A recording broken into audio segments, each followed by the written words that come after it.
Party జిల్లా అధ్యక్షులు ద్వారపురెడ్డి పరమేశ్వరరావు నేతృత్వంలో ప్రముఖ నాయకులు ముత్యాల వెంకటేశ్వరరావు ఆధ్వర్యంలో నిర్వహించిన ఈ కార్యక్రమాలకు ముఖ్య అతిథిగా శ్రీకాకుళం జిల్లా ఎచ్చెర్ల శాసన సభ్యులు ఎన్ ఈశ్వరరావు ముఖ్య అతిథిగా విచ్చేశారు.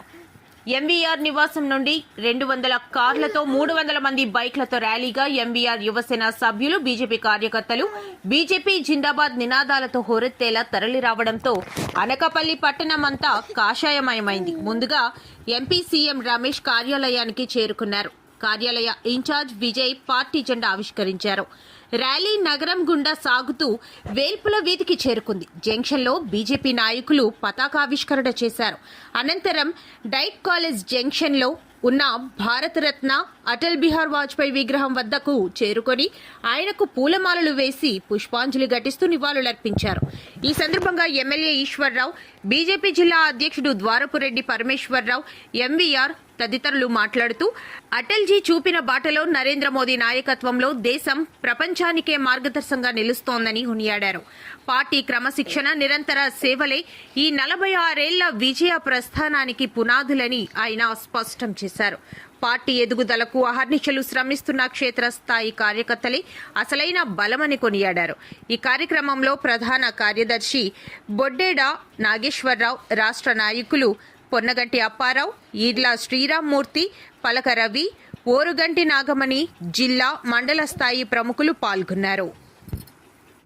జిల్లా హెడ్ క్వార్టర్స్లో మన యొక్క భారతీయ జనతా పార్టీ వ్యవస్థాపక అధ్యక్షుడు శ్రీ అటల్ బిహారీ వాజ్పేయి గారి యొక్క విగ్రహం దగ్గర మన యొక్క భారతీయ జనతా పార్టీ పతాకావిష్కరణ జరుపుకున్నాం.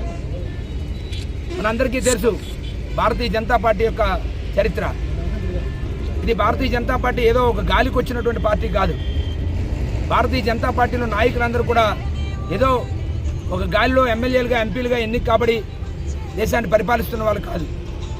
సుదీర్ఘ కాలం పాటు 1951లో భారతీయ జనసంఘం రూపంలో స్థాపించబడినటువంటి భారతీయ జనసంఘం తర్వాత జనతా పార్టీలో విలీనమవడము, జనతా పార్టీ 1980లో జనతా పార్టీ నుంచి విడిపడి భారతీయ జనతా పార్టీగా రూపాంతరం చెందడం, సుదీర్ఘ కాలం పాటు ఈ దేశ ప్రజలకు సేవ చేస్తూ ఈ దేశ ప్రజల్ని జాతీయ భావాలకి ఆకర్షితులయ్యే విధంగా మన దేశం కోసం మనం పనిచేయాలి, ఈ దేశం కోసం, ఈ ధర్మం కోసం, మన యొక్క సనాతన ధర్మం ఆధారంగా, మన భారతీయ తత్వం ఆధారంగా ఈ దేశంలో ఉన్నటువంటి పరిపాలన సాగాలి అనేటువంటి లక్ష్యంతో మన యొక్క భారతీయ జనసంఘ్ అధ్యక్షుడిగా పనిచేసినటువంటి పండిట్ దీన్ దయాళ్ ఉపాధ్యాయ గారు ఏదైతే మనకి మానవతా దర్శనం ఇచ్చారో, మానవ దర్శనం, ఆ యొక్క సిద్ధాంతం ఆధారంగా అంత్యోదయ ఈరోజు భారతీయ జనతా పార్టీ 47వ ఆవిర్భావ దినోత్సవం సందర్భంగా ఈరోజు అనకాపల్లి కూడలిలో ఏర్పాటు చేసినటువంటి పెద్దలు అధ్యక్షులు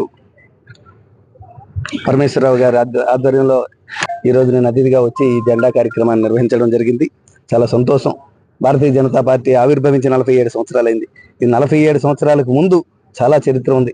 1951లో జనసంఘ ఏర్పాటు, శ్యామా ప్రకాష్ ముఖర్జీ గారు జనసంఘ ఏర్పాటు, ఆ తరువాత పండిట్ దీన్ దయాళ్ ఉపాధ్యాయ గారు అంత్యోదయ సిద్ధాంతం ఇంకా ముందుకు తీసుకొచ్చి 1977లో జనతా పార్టీ, 1980లో భారతీయ జనతా పార్టీగా కీర్తిశేషులు పెద్దలు వాజ్పేయి గారు, అలాగే భారతరత్న మన ఎల్కే అద్వానీ గారు ఏర్పాటు చేసినటువంటి భారతీయ జనతా పార్టీకి 47 సంవత్సరాలు జరిగి పూర్తయ్యి భారతదేశం యొక్క గొప్పతనాన్ని ప్రపంచ దేశాలకి చెప్పాలి, భారతదేశాన్ని విశ్వగురువుగా నిలబెట్టాలనే సిద్ధాంతం మన భారతీయ జనతా పార్టీది. భారతీయ జనతా పార్టీలో ఎక్కడా కూడా కుటుంబ నేపథ్యం ఉండదు. అంతా కూడా ఎవరైతే సేవ చేస్తారో అటువంటి వారికే నాయకత్వం అందించే పార్టీ భారతీయ జనతా పార్టీ. అందుకోసమే కేవలం ఒక రైల్వే స్టేషన్లో టీ అమ్ముకున్న కుర్రోడికి 3 సార్లు ముఖ్యమంత్రిగా, 3 సార్లు ప్రధానమంత్రిగా అవకాశం ఇచ్చినటువంటి పార్టీ భారతీయ జనతా పార్టీ. పేద బడుగు బలహీన వర్గాల కోసం అంత్యోదయ సిద్ధాంతంతో ముందుకు తీసుకెళ్తున్నటువంటి మన భారతీయ ప్రధానమంత్రి నరేంద్ర మోడీ గారు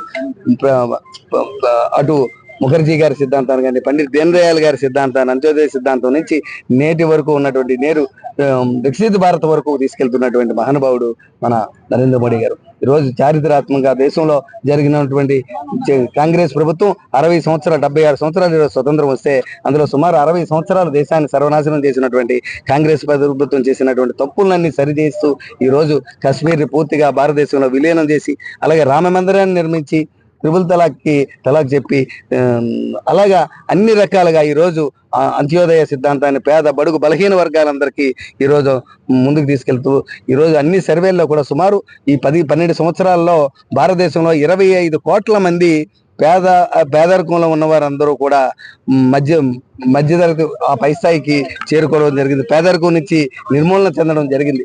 ఆ విధంగా పేద బడుగు బలహీన వర్గాలందరి కోసం పెద్దపీట వేస్తూ ముందుకు తీసుకెళ్తున్నటువంటి పార్టీ ఉంది. అటువంటి వికసిత భారత్ సిద్ధాంతంతో స్వతంత్రం వచ్చిన కనీసం 100 సంవత్సరాల నాటికైనా నా భారతదేశం నెంబర్ 1 దేశంగా ప్రపంచంలో ఉండాలి అనే ఒక లక్ష్యంతో మన గౌరవ ప్రధానమంత్రి నరేంద్ర మోడీ గారు చేస్తున్నటువంటి ఆయన సంకల్పంలో మనందరం భాగమై ముందుకెళ్తున్నందుకు ఈరోజు చాలా సంతోషంగా ఉంది.